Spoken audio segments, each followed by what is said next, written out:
नमस्कार। हिंदू धर्म का महान ग्रंथ महाभारत ज्ञान का विशाल भंडार है। इस ज्ञान के भंडार को हम महाभारत का महापर्व नामक श्रृंखला के रूप में पिरोकर आपके समक्ष लाए हैं। सीखने, समझने और जीवन को उचित दिशा में ले जाने के लिए इस ज्ञान गंगा की रचना की गई है। इस प्रयास में आपका स्वागत करते हुए मुझे हार्दिक प्रसन्नता हो रही है।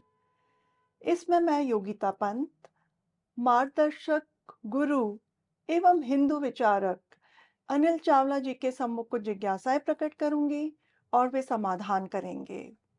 आइए, बुद्धि और विवेक के देवता विघ्नहर्ता गणेश, देवी सरस्वती, द्वापायन कृष्ण और वासुदेव कृष्ण को सादर नमन कर इस वार्तालाप का आनंद लें। अनिल जी, बहुत बहुत स्वागत है आपका। नमस्कार। अनिल जी, पिछले प्रकरण में आपने बताया था कि माता कुंती और भीम ने ब्राह्मण के संकट को दूर करने के लिए भीम को राक्षस बक के पास भेजने का निर्णय लिया था। उसके बाद क्या हुआ? ये सारी वार्तालाप चल रहा था जी। कि भीम ने सहमति दे दी कि मैं जाऊंगा, और उसी समय युधिष्ठिर और बाकी पांडव सब आ गए। जी। युधिष्ठिर ने भीम को देखा, लगा कि ये कुछ करने वाला है। जैसे माँ को मालूम पड़ जाता ना कि बच्चा शैतानी करने वाला है। जी। तो ये इनके हाव भाव से लग रहा है कि कुछ तो बड़ा काम करने की योजना बन गई है यहाँ पर। जी। मैं पूछा माता से कि भाई क्या बात हुई है, जी। क्या मन ये भाव कुछ अलग दिख रहे हैं। जी। तो माता को छुपाना था नहीं, माता ने सारी बातचीत बता दी, क्या हुआ है क्या नहीं। सारी बात सुनते ही युधिष्ठिर नाराज से हो गए, अपनी माता से कुछ नाराज हो गए कि माँ आपने ये क्या कर दिया, ये कैसे कर दिया। साधु पुरुष, विद्वान पुरुष अपने पुत्र के त्याग को उचित नहीं मानते। जो आप अपने पुत्र का त्याग कर रही हो, दूसरे के बेटे की रक्षा करने के लिए आप अपने बेटे का त्याग कर रही हो, ये क्या बात हुई। और वो भी ऐसा बेटा जिसके बाहुबल का सहारा लेकर, भरोसा करके हम रात को शांति से सोते हैं, वही तो हमारा रक्षक है। जी। जो नीच हमारे शत्रुओं ने हमारे राज्य को हड़प लिया है, हमें बाहर निकाल दिया है, हम यदि कोई आशा करते हैं कि वो हमको वापस मिल जाएगा, तो वो भीम के बाहुबल का ही भरोसा करके तो करते हैं। और आप उस भीम को त्याग कर रही हो, ये इतने बलवान पुत्र का त्याग आप क्यों कर रही हो। जिस वीर के बल से हम लोग लाक्षागृह से बच पाए, पुरोचन मारा गया, हम लोग वारणावत से यहाँ तक पहुंचे हैं, जी। आप उसका त्याग किस बुद्धि से कर रही हो। आपके दिमाग में क्या चल रहा है, आपकी बुद्धि भ्रष्ट तो नहीं हो गई। ऐसा तो नहीं कि इतने दुख सह लिए कि अब आपकी बुद्धि लुप्त हो गई है। देखिए, माँ से इतनी नाराजगी हो गई, जी। उनका अपने भाई के प्रति प्रेम भी है, वो अपने भाई को किसी खतरे में भेजने के प्रति उत्साहित नहीं है, और बड़े नाराज हैं कि माता ने क्या निर्णय कर लिया। जी। ये युधिष्ठिर की जो नाराजगी है, वो स्वाभाविक भी है। उनकी जो शंका है भीम को लेकर के, या चिंता कहें। अब ये जो आपत्ति जताई युधिष्ठिर ने, तो माता कुंती ने फिर क्या उत्तर दिया? माता कुंती ने बड़े शांत भाव से कहा कि हे पुत्र, भीमसेन के बारे में चिंता करने की तुम्हें कोई आवश्यकता नहीं है, तुम्हें नहीं करनी चाहिए कोई चिंता। मैंने जो निर्णय लिया बड़ा सोच समझ कर लिया है, किसी दुर्बलता से नहीं, पूरा विचार करके लिया है। हम यहाँ इस ब्राह्मण के घर में सुख से रह रहे हैं, इस परिवार ने हमारा इतना सत्कार किया है कि जो हमारे पहले के दुख थे, क्रोध था, निराशा थी, हम सब भूल गए। जी। तो ब्राह्मण के उपकार से हमें उऋण होना है, हमें उपकार उपकार को उतारना है। ये उपकार को उतारने का, ऊऋण होने का मुझे यही उपाय दिखाई दिया, क्योंकि मनुष्य वही है जिसके प्रति किया हुआ उपकार नष्ट ना हो।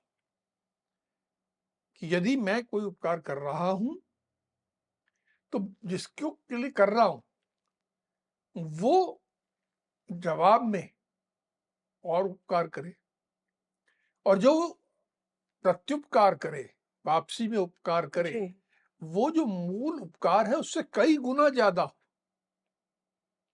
ऐसा नहीं कि बराबरी में, कि तूने मेरा 10 रुपए काम किया, मैं तेरा 10 का कर देता हूं, जी, ये तो व्यापार हो गया। नहीं, ये व्यापार नहीं।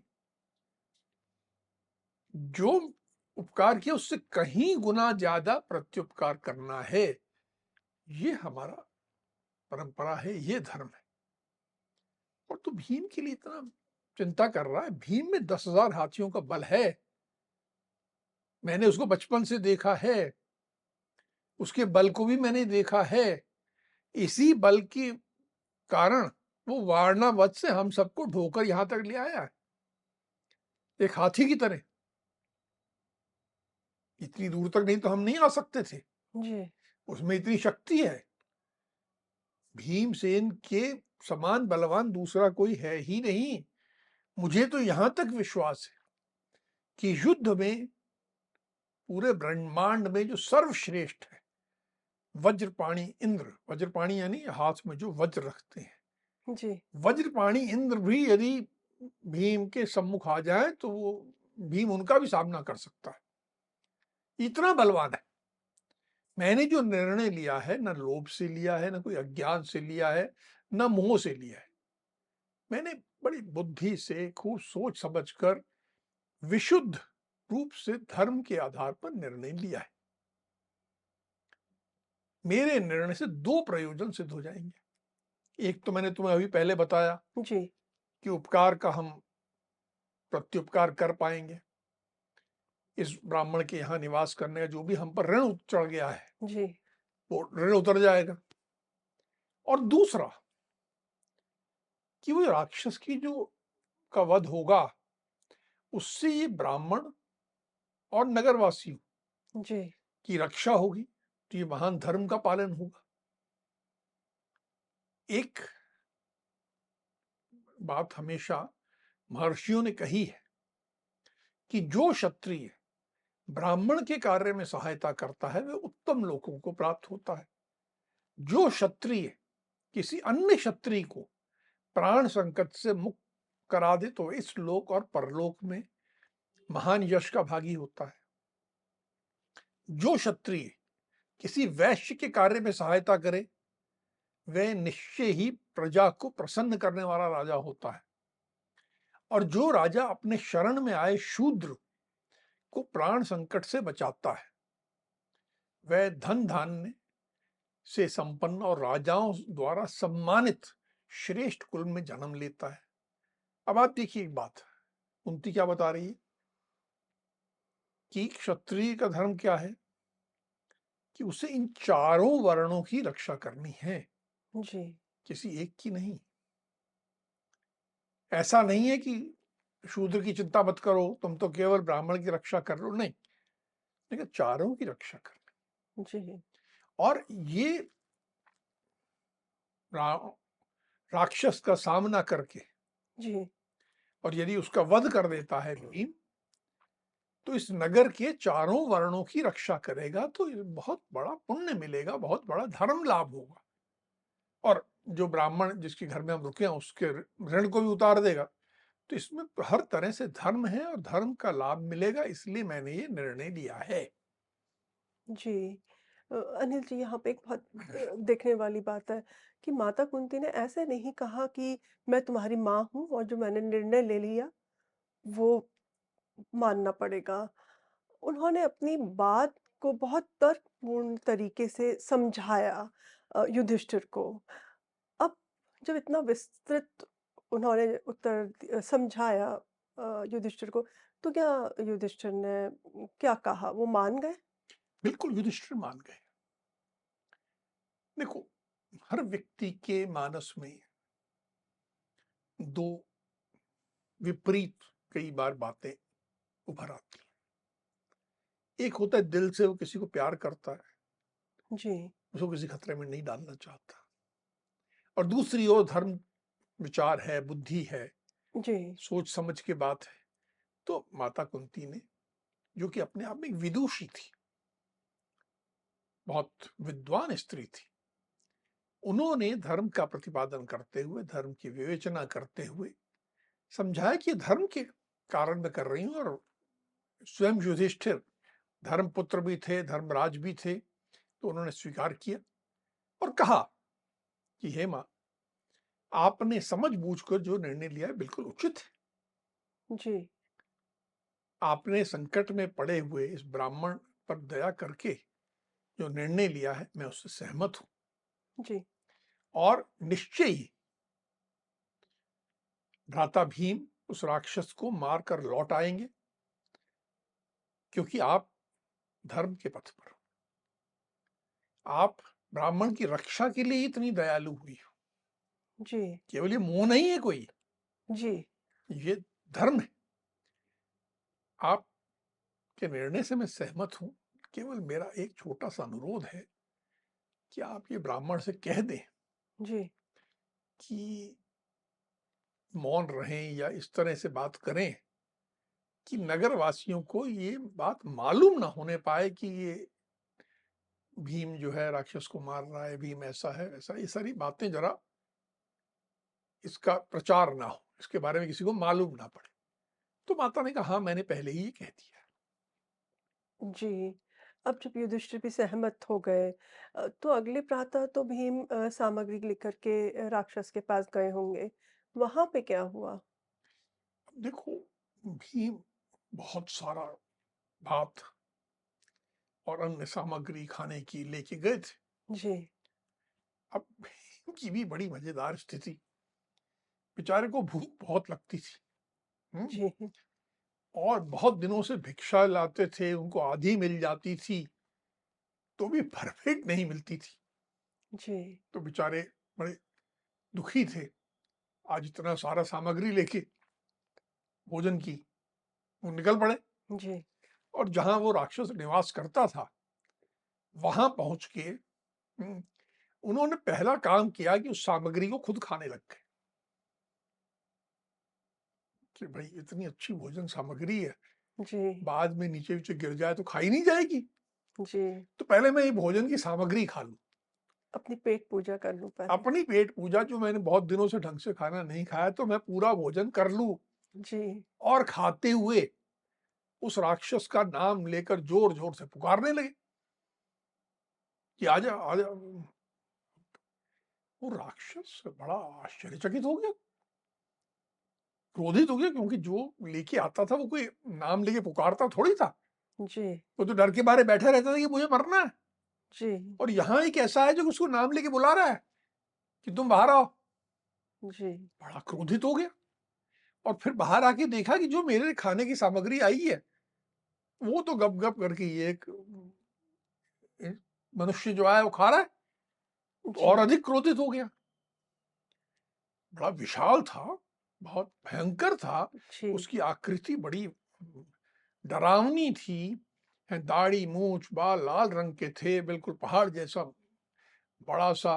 और वो देख रहा है, और उसकी आंखें एकदम गुस्से से लाल हो गई। बोला, ये कौन दुर्बुद्धि मनुष्य है जो यमलोक में जाना चाहता है कि मेरी आंखों के सामने मेरे लिए पकाया गया, मेरे लिए लाया गया इस अन्न को स्वयं खा रहा है। स्त्री बड़ा क्रोध में चिल्लाने लगा, गर्जना करने लगा। जी। अ, जब भी राक्षस इस प्रकार क्रोध कर रहा था, तो भीम ने फिर क्या किया? क्या प्रतिक्रिया थी उनकी? भीम तो मस्त जोर जोर से हंसने लगे, और परवाह ही नहीं कर रहे कि कौन राक्षस है। राक्षस की अवहेलना कर रहे, सारा ध्यान किधर है? खाने में। खाने में। मैं खा लूं ये, बाद में युद्ध तो कर लूंगा इससे। अब ये देखकर तो व्यक्ति के क्रोध की कोई सीमा ही नहीं रही। कि ये क्या हो रहा है? एक ऐसा मनुष्य जो डर भी नहीं रहा जी, और सब खाए जा रहा है। अब उसने कहा इसको मार देना चाहिए। बक के मन में ये विचार आया। बड़े जोर से गर्जना करते हुए, भीम को मारने की इच्छा करते हुए, जी, वो भीम की ओर दौड़ा। भीम राक्षस को देख भी रहे थे, नजर रखे हुए थे, जी, जी, पर उसको तिरस्कार करते हुए भोजन करते रहे कि पहले भोजन कर लूं भाई। ये भोजन जो है व्यर्थ नहीं जाना चाहिए। बहुत दिनों बाद इतना अच्छा भोजन मिला है, तो जी, इसका मैं पूरा आनंद ले लूं। अब बक ने आके उनके पीठ पर दोनों हाथों से पूरे जोर से पीठ पर प्रहार किया, लेकिन ये अपना भोजन खाने में संलग्न रहे कि मैं खा लूं। फिर राक्षस को लगा कि ये तो पीठ पे मैंने इतनी जोर से मारा, जी, उसे कुछ हुआ नहीं। जी, वो दौड़ा, एक वृक्ष उठा लाया। उसने अत्यंत कुपित होकर बड़ा भारी वृक्ष उठा लिया, उखाड़ लिया, और ने सोचा कि मैं इससे को फेंक कर जी, भीम को मारूंगा। और भीम अपना आराम से, वो पूरा सारा ध्यान भोजन करने में लगा हुआ था उनका। जी, तो उन्हें सारा भोजन खत्म किया, फिर अपना हाथ मुंह धोया, एक नजर थी, जी, अपना हाथ मुंह धोया, आचमन किया। फिर बड़े प्रसन्न भाव से युद्ध के लिए डट गए। हाँ, अब बताओ भाई, मेरा एक काम तो हो गया, मेरा भोजन करने का। जी, बक ने वृक्ष फेंका, भीम ने बाएं हाथ से उस वृक्ष को पकड़ा, एक तरफ फेंक दिया।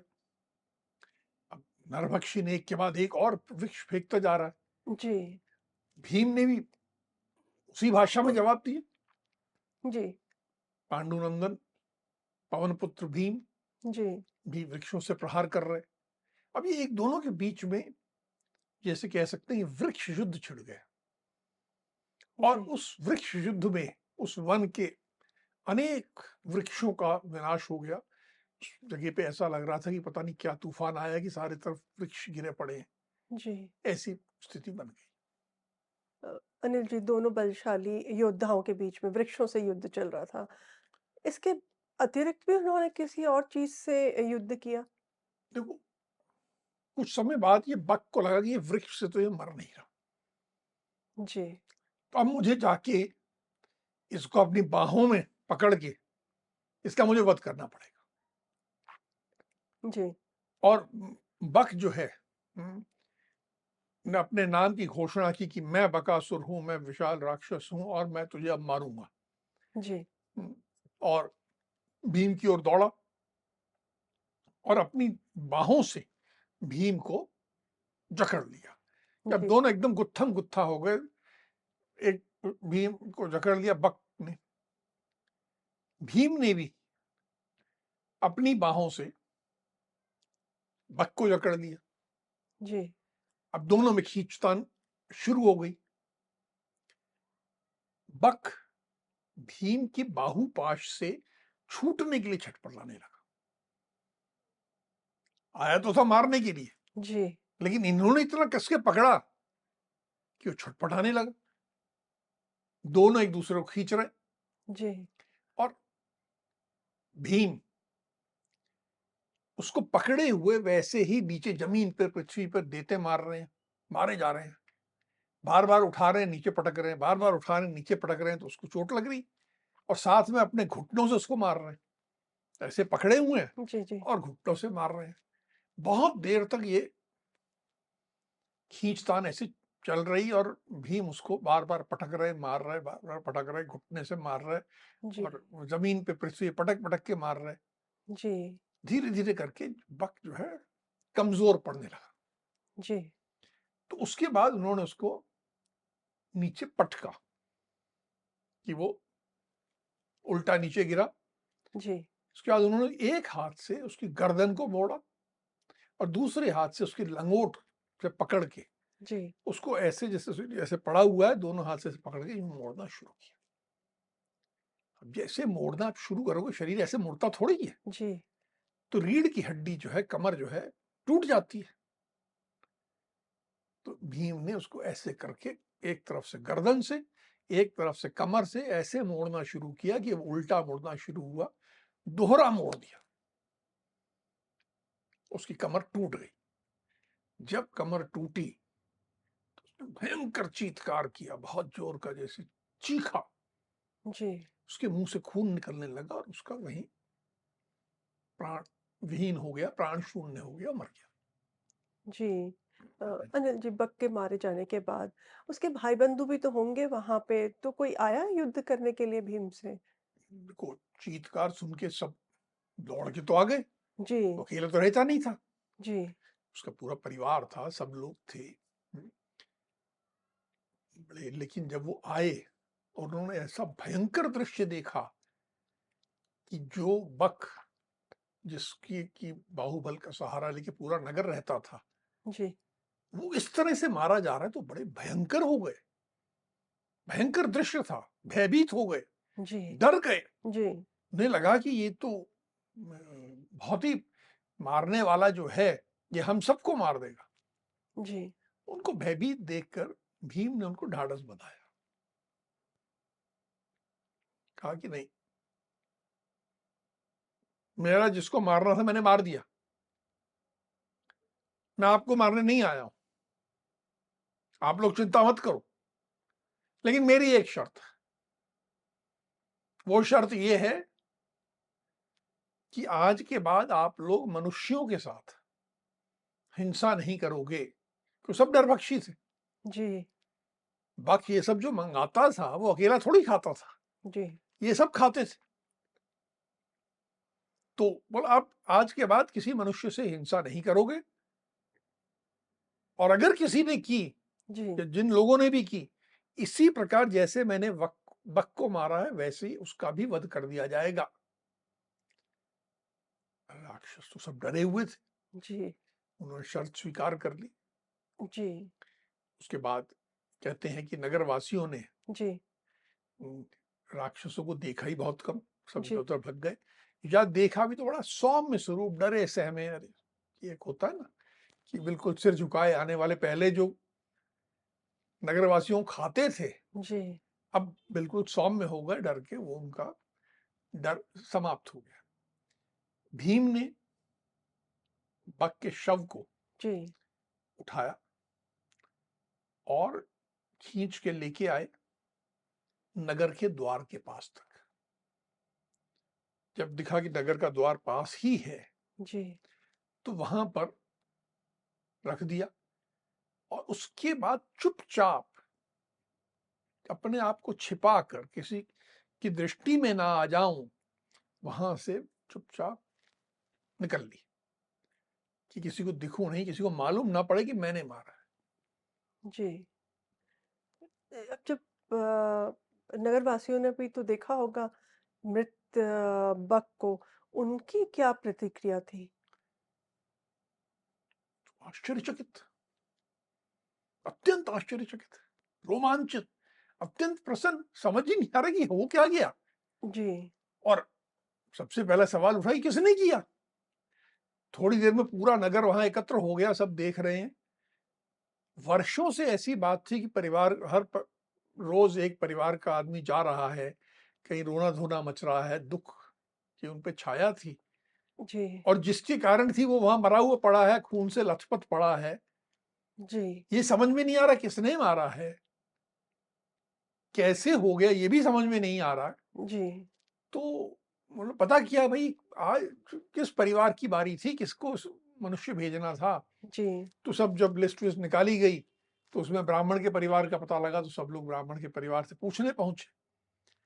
तो कि भाई क्या है, तो ब्राह्मण ने सारी पांडवों वाली बात को गुप्त रखते हुए कहा कि देखिए, मैं तो कल अपने परिवार के साथ बैठा रो रहा था, जी, तभी मुझे उसी दिशा में एक विशाल हृदय वाले मंत्र सिद्ध ब्राह्मण ने देखा। जी, उन्होंने मेरे दुख का कारण पूछा और कहा कि मैं स्वयं बक के लिए भोजन लेके चले जाऊंगा। तो मैंने सारा भोजन बना के उनको दे दिया था, जी, और वो चले गए थे। उसके बाद क्या हुआ मैं जानता नहीं, और ब्राह्मण जैसे आए थे कहाँ चले गए वो भी मुझे नहीं मालूम। तो उसने बात को गोल मटोल कर दिया कि मेरे यहाँ रुके हैं, ये है, ऐसा कुछ नहीं। पर ब्राह्मण इतना का अवश्य उसी ब्राह्मण ने ये महान कार्य किया होगा। जी। वो तो उन्होंने मुझे कहा था कि मैं मंत्र सिद्ध हूँ, ब्राह्मण हूँ।